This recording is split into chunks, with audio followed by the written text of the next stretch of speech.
Hello, hope you're doing well. So this is going to be a bit of a divergence from the kind of stuff I usually make, and in all honesty, right now I'm not even quite sure what form this video is going to end up taking. So before I even remotely get into the thick of it, I want to give a big thanks to the folks over at Skillshare for sponsoring this one. If you're anything like me and find yourself falling into hyperfocus quite often, trying to find out everything you possibly can about your favorite new topic, then Skillshare may prove pretty helpful. As an online learning platform with thousands of dedicated courses available for a myriad of different subjects, Skillshare's expert-led classes are a very handy resource for leveling up your own expertise, whether you're looking to hone a new hobby or give a boost to your business. You can also make use of curated learning paths, a collection of classes from various creators that you can study in sequence to cover as much ground relating to your chosen topic as possible. I might be a little bit biased because I have been in the process of making a book for the better part of a year or two myself, but there are definitely some classes about publishing that seem quite interesting. If you want to check it out for yourself, there'll be a link down in this video's description, and the first 500 people to join using that link will get a 1-month-long trial of Skillshare completely for free.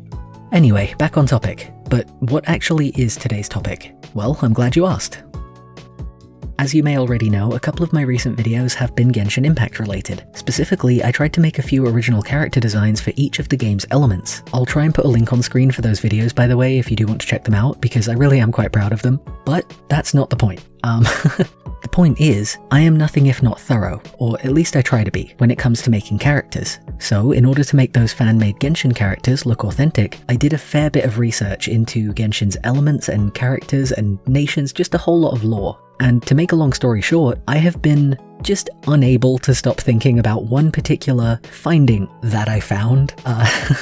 as part of that research. I'm really no expert in game theorizing or anything like that whatsoever, so really I've kind of just been full-on Shane Medeing it out here, connecting dots on a corkboard full of Genshin trivia, but in doing so, I think, tentatively, that I may have accidentally predicted the upcoming plot of the game. To put that more specifically, I think I know who the next Archon is going to be, or at least what their deal is, and in turn, what the main story is going to revolve around when we eventually arrive in the game's next chapter, in the as-yet unexplored nation of Natlan. Which is a bold claim, I know, not least of all because we barely know anything about Natlan at the moment, and there have only really been a couple of mentions of the Pyro Archon at all throughout the entirety of Genshin's story so far. But even though realistically I don't think we're even going to be able to go to Natlan and meet the next Archon and play through that upcoming part of the story until probably like late next year, you never know when or how new lore is going to get dropped in this game. So I wanted to make this video now and kind of place my bets while this prediction of what could be coming up next is fresh in my mind, because I do genuinely believe that I may have, at least to some degree, cracked some kind of code here and stumbled onto what could be a pretty solid theory. A theory which, by the way, I've genuinely not seen discussed or mentioned before anywhere.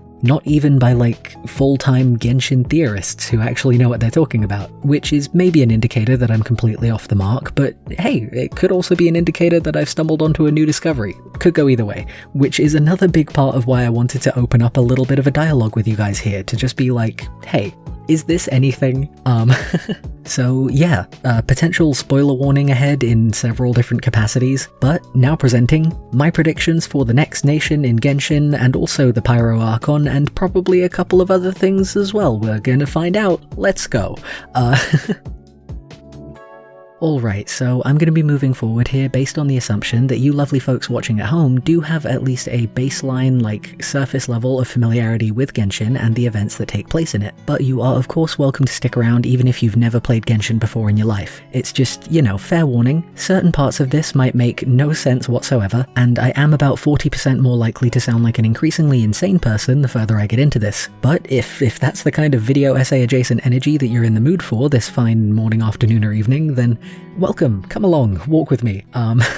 Now, like I say, this kind of game theorizing is honestly a fair bit beyond my usual wheelhouse, so I am still kind of trying to figure out the best way to unravel it all and make it make sense. But for now, I think it's probably best to start off with what we do already know about Natlan and the Pyro Archon. So like I say, at the time of me making this, we really don't have a lot to go on in terms of canonical in-game information about either the nation of Natlan or its Archon, but I have managed to put together a rough outline based on the small amount of trivia that we do have available. First of all, the Pyro Archon is the god of Natlan, and wields the power of Pyro. In the official Genshin Impact webcomic, Venti recalls that the Pyro Archon's name is Murata, and that she is known as both the Lady of Fire and the Lady of War. He also notes that warriors from every tribe used to perform rites of combat and celebrate victories in her name, so it's safe to assume that Murata was at least well known by the people of Natlan at that time. However, in that same conversation, another character informs us that the people of Natlan, or at least a small number of them who are known specifically as the Children of Murata, have in fact been wandering without any knowledge of their own Archon for so many generations that they don't even recognize Murata's name. Therefore, it's pretty reasonable to assume that something probably happened between the time period that Venti recalls and the time period portrayed in that webcomic. Speaking of which, it's also important to note that the events of that webcomic took place around 1000 years before the events of the game's story as we're currently playing through it, and that nowadays Natlan is regarded far and wide as a nation that is very dangerous to enter because it is constantly at war, with New Valette even describing its current state as an endless ring of war in one of the game's most recent story quests. Natlan is also regarded as the nation of dragons, but truth be told that's not really an aspect that I'm going to be focusing on today because anything to do with the dragons in Genshin could honestly take up several videos worth of time all on its own. So that's the past and present at least partially accounted for. But what about the future? Well, as it happens, there is one quite large canonical hint about what's coming up that has been available to us ever since the game's release, namely the Travail promotional video from 2020, which gave a very vague preview for the storyline of every chapter of Genshin in advance. This video does also show us an example of what a character who hails from Natlan actually looks like, but based on the fact that none of the other characters shown in this video have ended up being the Archon of the chapter that they're there to preview, as well as the fact that Natlan's Children of Murata are specifically described in the webcomic as people blessed with red hair, likely because it's a trait that Murata may have too, it's safe to assume that the white-haired chibi in the Travail video is probably not the Pyro Archon. Besides ruling out one person that the Pyro Archon is less likely to be, there is one line of voiceover from the section about Natlan in that video that really stood out to me as a potential clue as to their story, namely where it says, "The rules of war are woven in the womb. The victors shall burn bright, while the losers must turn to ash." Like I say, this is the nation of war, and we're going to be dealing with the god of war, so the fact that there's going to be some kind of warfare-related plot is kind of a given, right? And this quote definitely lends some credence to that. But there is another layer to it that I think is going to help to narrow down exactly what that war is going to be about. I'm going to put a pin in that for now though. We're going to come back to it, don't worry, but in order to explain why that one quote stood out to me so much, I want to pivot from stuff that we may or may not know to be true about the Pyro Archon to things that we know to be true about Archons in general. In particular, the relation that each Archon has to the characters that utilize their respective element, because that connection could very well be the key to figuring out what's going to happen in Natlan.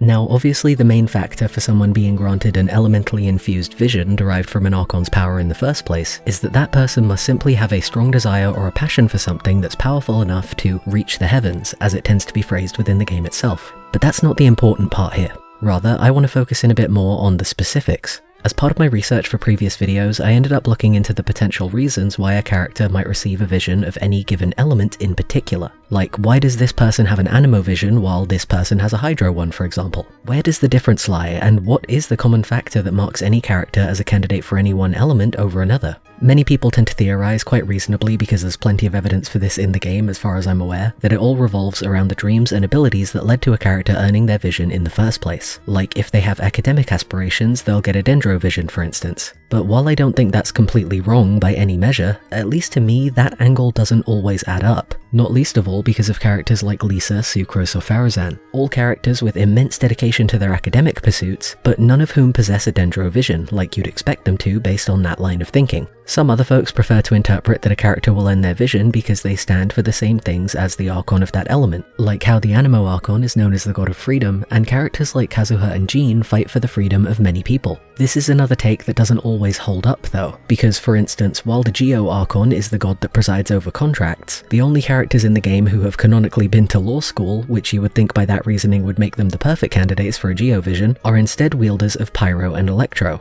Now, before I go on, I do want to make it clear that I'm not trying to say that my own ideas of how visions might get divvied out is completely flawless, because I do not doubt that there are any number of holes that could be poked in my theories too. But I would still like to present my own take on the matter as an alternative way to interpret things, at least for the purposes of puzzling together a clearer picture of what might be going on with the Pyro Archon. With that in mind, I would personally argue that the reason that characters in Genshin are given the power of whatever specific element it is that they end up wielding, like the baseline criteria for them to qualify for wielding one element rather than any other, is because their individual backstory shares elements with the backstory of that element's Archon. They have been through similar things, to put it simply. Kind of like, even though I believe it's been made clear in the game that the Archons won't even necessarily know who it is that their power is being granted to when visions are given out, I think another way to phrase it would be that, like, if an Anemo character ever met the Anemo Archon and they really got to know each other, both the Archon and the Vision Wielder would be like, I can sympathize with this person to some degree because I've been in a similar situation myself. As an example, I think most people are aware by now of the joke about how almost every Anemo character will have a dead friend or missing loved one, and that is actually true. I double checked, and not only is that actually very accurate, but also indeed reflective of the experiences of the Anemo Archon himself, Venti. He personally lost a close friend and ended up taking on that friend's appearance, effectively living on in their stead.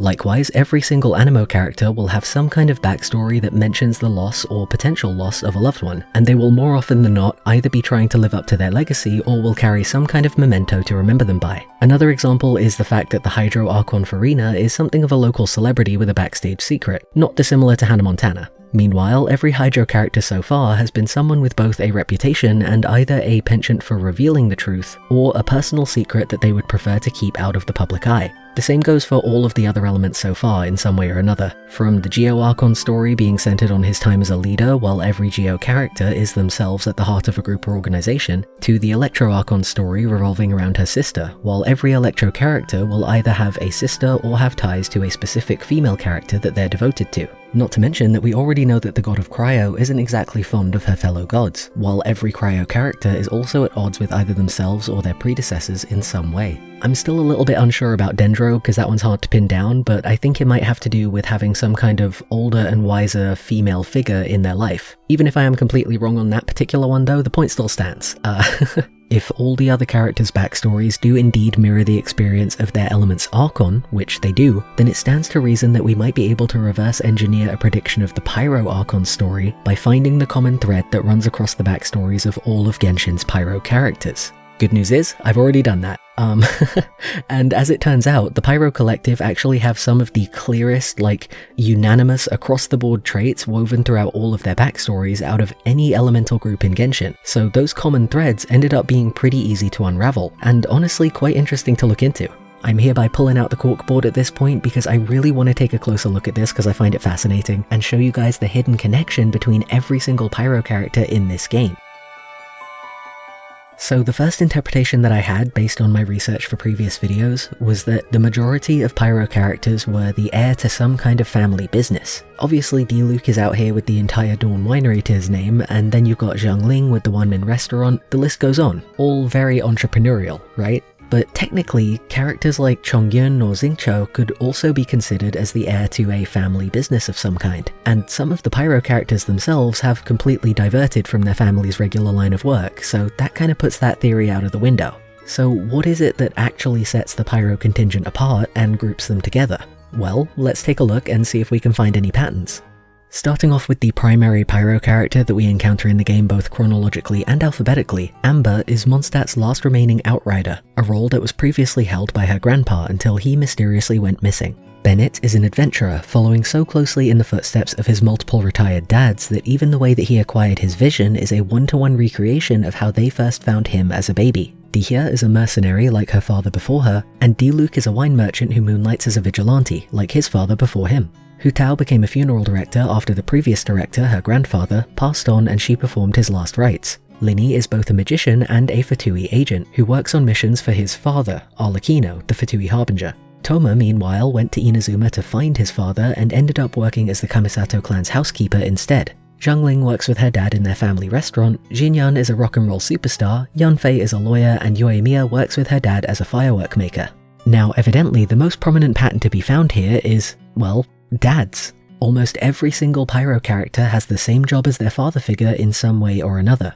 But only almost. The majority are following in the footsteps of their forefathers, but what about Xinyan? She may be a rock and roll superstar, but one of the few things that we do know about her family is that none of them are musicians. In fact, they even discouraged her from becoming one, which goes completely against that potential theme of abiding by your family heritage. Likewise, we don't really know what Toma's dad did for a job, only that he went missing, and Yanfei's father is an illuminated beast, and in all honesty, I don't know if they even really have jobs in the first place. However, we're not far off the mark. You see, after looking into their backstories in a bit more detail, I realised that there is another aspect to that fatherly factor, which actually does apply to every single one of these characters, namely that all of their respective father figures gave something. Effectively, my theory here is that the defining factor that qualifies a character to receive a Pyro vision specifically is that their backstory has to include an overarching theme of, appropriately enough considering the element in question, passing the torch from one generation to the next, whether by way of passing on a job, a physical item, a code of ethics, or all of the above.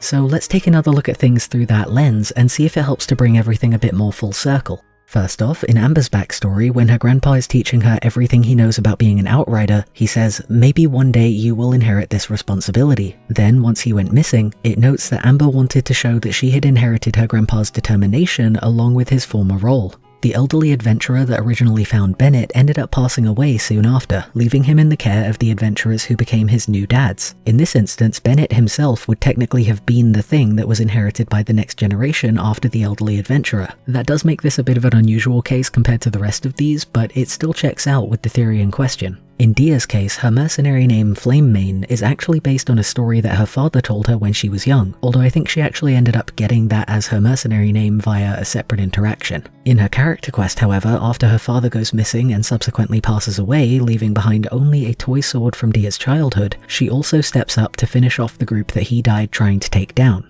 Other than the keys to Mondstadt's wine industry, Diluc first inherited his father's wish for him to become a knight, and then after his father died, Diluc became a vigilante by making use of a delusion that his father once owned. Likewise, other than the Wangsheng funeral parlor itself, Hu Tao's philosophy of living in life and dying in death was also something left to her by her grandfather before he passed. In Linny's case, when he went to his father to ask for a delusion in order to help his sister, what he was given instead was a push in the right direction to snap him out of his self-destructive intentions and figure out a better plan. Toma's father may have been nowhere to be found when Toma went looking for him in Inazuma, but prior to that he instilled a devout sense of loyalty in Toma, which is what led to him working for the Kamisato clan and, if I remember correctly, even inheriting their historical family fighting techniques. Meanwhile, Zhongling's father gave her his entire life's work, in the form of a notebook filled with cooking notes and recipes, which she continues to fill with her own ideas to this day. Despite Xinyan's family being unsupportive of her rock and roll dreams, her father was the one and only relative to do something to actually encourage her goals, by giving her some spring water that she had been trying to find due to her belief that it would improve her singing voice.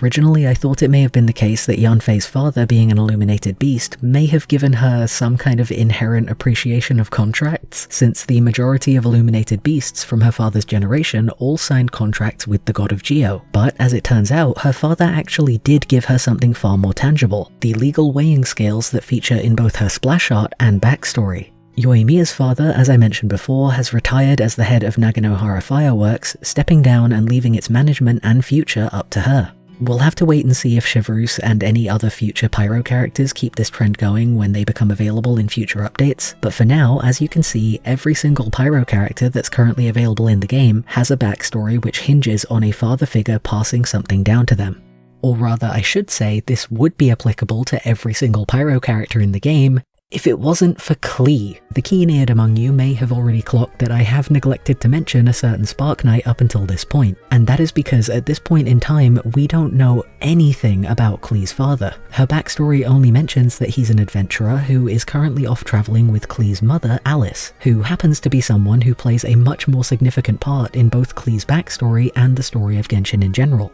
At the very least, if I'm being particularly wishful in my thinking, the jury may potentially still be out as to whether there's yet more information to be revealed about KLEE's dad, which may contribute to my every Pyro character has to have had a significant inheritance from a father figure theory. But for now, this little pyromaniac's lack of paternal interaction is kind of blowing my entire theory to smithereens. Or is it? Because not to sound unhinged, even though this definitely is what this is going to sound like, but another way to look at the fact that KLEE is the one and only outlier here is simply as another clue to the potential truth of the matter. You see, KLEE's mother, Alice, is known in the universe of Genshin to be a very powerful witch, operating as both a member of the Hexenzirkel and as a popular author of adventurous travel guides. KLEE's backstory mentions that her mother is the one who gave her beloved plush toy Dodoko, which KLEE now brings along as a companion for all of her own explosive travels. And KLEE's backstory also mentions verbatim that KLEE wants to follow in her mother's footsteps and grow up to be just like her. All that to say, KLEE's mum Alice, while being very much a mother figure rather than anything fatherly, still fulfills the role of being a parental predecessor who gives their descendants something important and inspirational.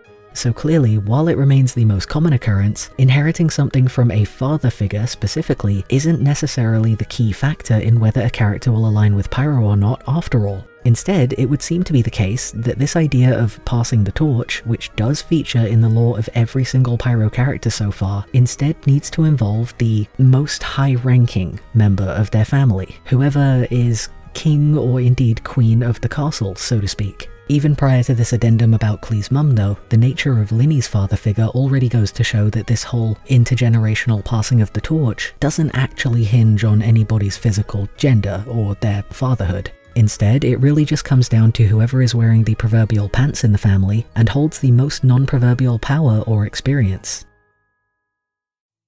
As much fun as I had puzzling all of that together though, what does all of that actually mean when it comes to the potential identity of the Pyro Archon? And how in the hell has figuring out that very character-centric connection given me any indication of why Natlan might be at war? Well, that brings me to my actual predictions. Based on the fact that every single Pyro character is accompanied by that theme of having a predecessor or parent effectively clearing the way for them to step into their power, either by passing the torch or figuratively stepping down from the throne in some way, I think that the war in Natlan is going to be a war of succession, with the role of Pyro Archon potentially being a seat of power that is constantly changing hands. There are a ton of directions that could take, and honestly, if even just one part of what I'm thinking here ends up being accurate, I'm going to be so proud of myself, but let me go through a couple more bits and pieces that do contribute to that idea. I mentioned before that in the webcomics, the so-called Children of Murata had been wandering godless for many generations. We don't currently know how or why that ended up happening, but if this theory of mine holds true, it may potentially be the case that, seeing as how Natlan is a nation made up of many different tribes, when there is a fight for the position of Pyro Archon, the tribe that follows the losing contender is exiled, which again, if true, would also mean that Murata would have long since lost both her position as the Pyro Archon and potentially her life itself by the time of the events that take place in the Genshin webcomic. Additionally, the item description for one of the Pyro-related level-up materials in the game, Agnidus Agate, goes as follows: a pilgrimage for a wish, a battle to earn a name, burnt to cinders for a dream. Supposedly, this is actually narrated by the current Pyro Archon, which is interesting enough in itself, but the part that stands out to me here are the lines pilgrimage for a wish and battle to earn a name. Natlan is also surrounded by a lot of themes relating to phoenixes and rising from the ashes, so hearing pilgrimage for a wish makes me think that if, again, Murata did indeed go up in smoke over 1,000 years ago, another reason that the Muratan tribe may have begun wandering in the first place could have been with the goal of finding a way to wish Murata back into existence. Either way, however, the battle to earn a name line definitely feels like it leans into that idea of the title of Pyro Archon being something that can indeed be inherited or passed on to the next generation through combat. I am curious as to whether that may even pan out to be kind of a Dread Pirate Robert situation like in The Princess Bride, where potentially the Pyro Archon has technically always been Murata, but only because whenever somebody new claims the throne, they take on that name along with it, in a never-ending line of different Archons all known as Murata.